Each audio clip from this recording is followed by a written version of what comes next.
दोस्तों, आपने the power of your subconscious mind के पिछले दोनों पार्ट्स को बहुत पसंद किया, इसलिए आपका बहुत बहुत धन्यवाद। अगर आपने इसके पिछले दोनों पार्ट्स को नहीं देखे तो आप डिस्क्रिप्शन में दिए गए लिंक पर जाकर या आई बटन पर क्लिक करके पिछले दोनों पार्ट्स देख सकते हैं। अब मैं आपके लिए इसी किताब की समरी को आगे बढ़ाते हुए इसका तीसरा और आखिरी पार्ट लेकर आया हूँ, जिसमें आपको चैप्टर 13 से लेकर चैप्टर 20 के बारे में बताऊंगा, जिसमें राइटर ने यह बताया है कि किस तरह आप अपने सबकॉन्शियस माइंड की पावर से अपने जीवन में हर खुशी पा सकते हैं, अपने संबंधों को सुधार सकते हैं और अपने बड़े से बड़े डर को दूर कर सकते हैं। तो इस वीडियो को अंत तक देखना मत भूलिएगा। तो चलिए शुरुआत करते हैं चैप्टर 13 से। Chapter 13, your subconscious and the wonder of sleep. जब हम सोते हैं तो हमारा कॉन्शियस ब्रेन भी सो जाता है, लेकिन सबकॉन्शियस लगातार काम करता रहता है। वह आपके शरीर के अंगों का भी काम देखता है, जैसे खून सही से सर्कुलेट कर रहा है या नहीं, दिल का धड़कना, भोजन का पचाना, यूरिन का बनाना और इम्यून सिस्टम का काम करना, सबको वही रेगुलेट करता है। इसके अलावा सबसे जरूरी काम है, वह आपके दिन भर के विचारों को भी एनालिसिस करता है। जिन विचारों पर आपने बहुत ज्यादा ध्यान दिया है, वह उनको मेमोरी में कन्वर्ट कर देता है। जो काम के नहीं है, उन्हें मेमोरी से इरेज कर देता है। कभी आपने देखा होगा, हम महीनों पहले हुई हर बात को याद नहीं रख पाते। इसके साथ साथ सबकॉन्शियस हमें हील भी करता है। दिन में अगर कोई झगड़ा हुआ हो तो अगले दिन हम उसे भूल जाते हैं और सोकर उठने के बाद हमारा मूड अच्छा हो जाता है। लेकिन आप इस हीलिंग प्रोसेस को 10 गुना फास्ट भी कर सकते हैं। बस सोते हुए अपने सबकॉन्शियस से कहिए कि आपको हील करें, फिर पॉजिटिव स्टेटमेंट बोलकर प्रोग्राम भी कर दें।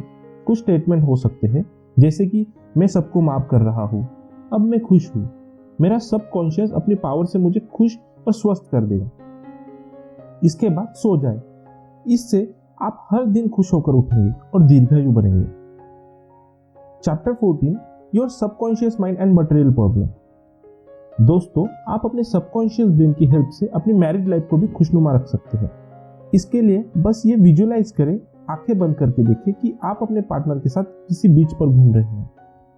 आप दोनों वहां पे पिकनिक मना रहे हैं, एक दूसरे से जब पहली बार मिले थे उन यादों के बारे में बात कर रहे हैं और एक दूसरे को उनका अब तक साथ देने के लिए धन्यवाद कर रहे हैं। ऐसे ही अगर कभी झगड़ा हो तभी विजुअलाइज करें कि आप दोनों एक दूसरे को माफ कर रहे हैं और प्यार से एक दूसरे से बातचीत कर रहे हैं। Chapter 15, your subconscious mind and your happiness. आपकी खुशी आपके हाथ में ही होती है, लेकिन कुछ लोगों की आदत होती है कि हर बात में नेगेटिव पॉइंट ढूंढ ही लेते हैं। इससे उनके सबकॉन्शियस में बुरे थॉट्स ही भर जाते हैं। इससे उनका सबकॉन्शियस वैसा ही सोचने लग जाता है और वे खुशी से दूर हो जाते हैं। अब तक हमने यही देखा कि हम जैसा सोचते हैं वैसे ही हो जाते हैं। कभी भी आपका मूड खराब हो तो सबसे पहले एक शांत सी जगह पर बैठ जाए, फिर आंखें बंद करके यह विजुअलाइज करें कि आप एक जंगल से गुजर रहे हैं। जंगल बहुत ही हरा भरा है, वहाँ फूल ही फूल खिले हैं और पेड़ों पर तरह तरह के फल लगे हुए हैं। एक पेड़ से आप अनार लेकर खाते हो। आपको नई ताजगी और एनर्जी का एहसास होता है। आप आगे चलते हैं और आपको रंग बिरंगी पक्षी मिलते हैं। उनको देखकर आपका दिल खुशी से भर जाता है। आप देर तक उनके चहकने की आवाज सुनते रहते हो। यह सब विजुअलाइज करके आपका मूड बहुत अच्छा हो जाएगा। दूसरा, आप पॉजिटिव अफर्मेशन भी यूज कर सकते हैं। आप यह सेंटेंस बोले जैसे कि मैं धीरे धीरे रिलैक्स फील कर रहा हूँ, यूनिवर्स मुझ में पॉजिटिव एनर्जी भर रहा है, कोई सुप्रीम पावर मुझे प्रोटेक्ट कर रही है, मैं शांत हो रहा हूँ, मुझ में खुशी ही खुशी भर रही है। जब आप ऐसे अफर्मेशंस बार बार बोलोगे तो आपको सच में ही बहुत ज्यादा खुशी का एहसास होने लगेगा। Chapter 16, your subconscious mind and humorous human relations.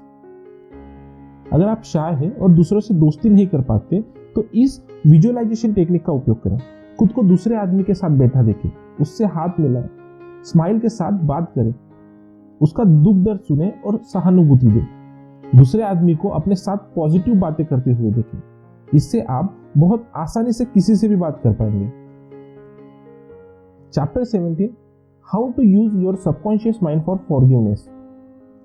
अगर कभी आपका किसी से झगड़ा हो जाए तब आप ये पॉजिटिव अफर्मेशंस बोले, मैंने उसे माफ कर दिया, लाइफ आगे बढ़ने के लिए है, अब हम दोनों दोस्त हैं, फिर आप विजुअलाइज करें कि आप उस आदमी से हाथ मिला रहे हैं और दोनों फिर से अच्छे दोस्तों की तरह बात कर रहे हैं, साथ में चाय पी रहे हैं। Chapter 18, remove writers block. मान लीजिए आप कोई लेखक है और आपको राइटर्स ब्लॉक हो गया है, या कोई ब्लॉगर है और ब्लॉग पोस्ट का नया आइडिया ही नहीं आ रहा है, तो रात को सोने से पहले सबकॉन्शियस से बोले कि मेरे सबकॉन्शियस ब्रेन, तुम दुनिया में सबसे शक्तिशाली हो, तुम्हारे पास असीम शक्ति है, तुम तो थॉट्स और आइडिया के भंडार हो, प्लीज मुझे एक कहानी या ब्लॉग पोस्ट का आइडिया ढूंढ कर दो। फिर आप सो जाएंगे। आपका सबकॉन्शियस अपने अंदर आपके लिए आइडिया ढूंढने में जुट जाएगा। Chapter 19, control fears and phobias. अगर आपको किसी चीज से डर लगता है तो भी आप सबकॉन्शियस की पावर से उस पर काबू पा सकते हैं। अगर स्पीच देने से डर लगता है तो ऐसा विजुअलाइज करें, आप बहुत कॉन्फिडेंस से स्टेज पर माइक के सामने खड़े हैं, सब लोग आपको सुन रहे हैं, वे सब आपके दोस्त हैं और दिल से आपके लिए अच्छा चाहते हैं, वे आपकी बातें सुनकर खुश हो रहे हैं। स्पीच के बाद सब लोग आपसे हाथ मिला रहे हैं और आपको इतनी अच्छी स्पीच देने के लिए सब बधाई दे रहे हैं। इससे आपका सबकॉन्शियस पहले ही प्राइम हो जाएगा और आप कॉन्फिडेंस के साथ बोल पाएंगे, लेकिन यह विजुअलाइजेशन आपको बार बार करना पड़ेगा और विश्वास के साथ करना पड़ेगा। Chapter 20, high spirit. तो दोस्तों, इस किताब में जो टेक्निक दी है उनका इस्तेमाल आप लाइफ के किसी भी सिचुएशन में कर सकते हैं। जब भी आप बुरा फील करें या चिंतित हो तो विजुअलाइजेशन की टेक्निक लगाएं और आप हमेशा खुश नजर आएंगे और लाइफ से स्ट्रेस और एंजाइटी को दूर रख पाओगे। इसी से आप हमेशा हेल्दी रहोगे और आपकी लाइफ अच्छे से बीतेगी। तो दोस्तों, ये the power of your subconscious mind book का अंतिम पार्ट था।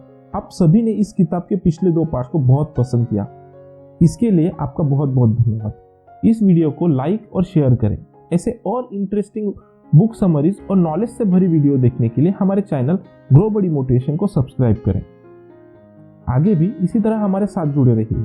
अगर आप अपनी किसी पसंदीदा किताब की समरी सुनना चाहते हैं तो उस किताब का नाम हमें जरूर बताएं। तो चलिए मिलते हैं अगली वीडियो में।